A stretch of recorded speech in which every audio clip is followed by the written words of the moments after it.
पहले से ही कि ये prime minister Tabu prime minister है, ईमानदार है, पढ़ा लिखा है, परंतु रीढ़ की हड्डी नहीं है। ये तो पहले दिन से सबको पता है। जब इसको बनाया गया सबसे पता है। ये तो अपने बल से तो नहीं बना प्राइम मिनिस्टर, ये सोनिया गांधी के बल पर बना। सोनिया गांधी खुद नहीं बन सकी। आपको तो उसने झूठ बोल दिया कि मैंने त्याग कर दिया। वास्तविकता यह नहीं है। 12:30 बजे 17 मई को राष्ट्रपति ने मुझे फोन किया, कहा कि क्या कर रहे हो? मैंने कहा खाना खा रहे हैं। तो कहा तुरंत आ जाओ, 15 मिनट में आओ। मैं भाग के गया, क्योंकि मैंने उनको एक चिट्ठी लिखा था 3 दिन पहले कि सोनिया गांधी प्रधानमंत्री हमारे संविधान के अनुसार बन नहीं सकती। तो यदि आप उनको बना दोगे तो फिर मैं कोर्ट में जाऊंगा। वो चिट्ठी मैंने मद्रास से लिखी, वो पहुंचते पहुंचते 3 दिन लग गया।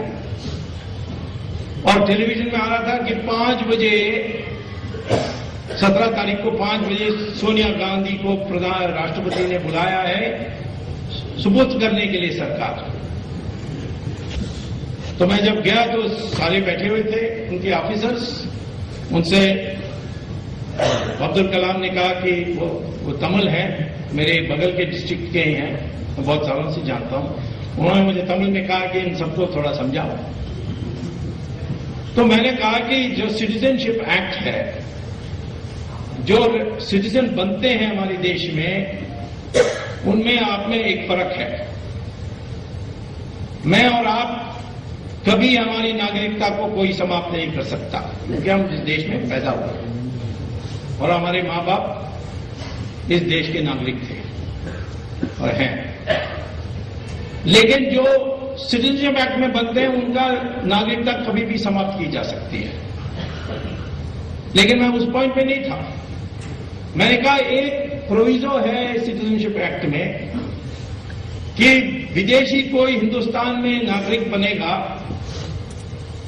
तो उन पर वही अंकुश लगेगी, वही रिस्ट्रिक्शंस होंगे जो हिंदुस्तानी उनके देश में बनने से लगेगा। क्या बात।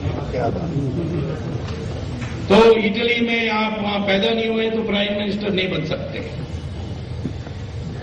इसीलिए ये भी इस देश में प्राइम मिनिस्टर बन नहीं सकती। फिर राष्ट्रपति ने पूछा ऑफिसर से, कुछ आपको पूछना है? किसी ने नहीं कहा कि आप जा सकते हो। मैंने कहा आप क्या करने वाले? आप दोनों उसको बुला लिया 5 बजे।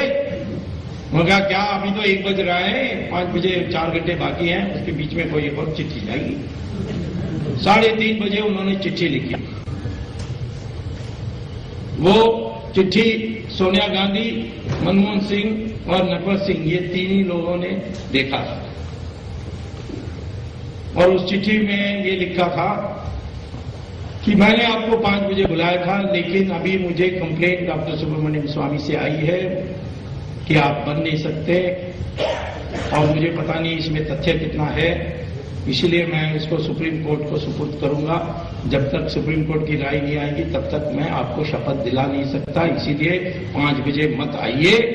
और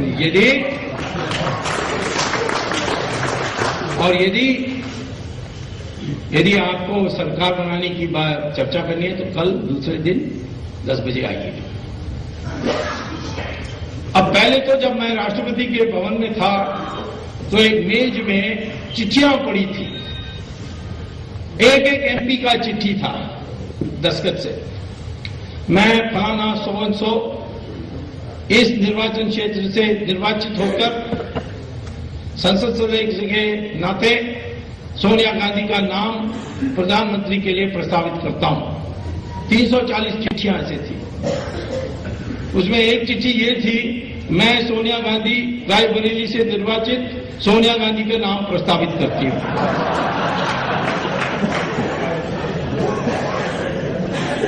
वो झूठ बोलती है।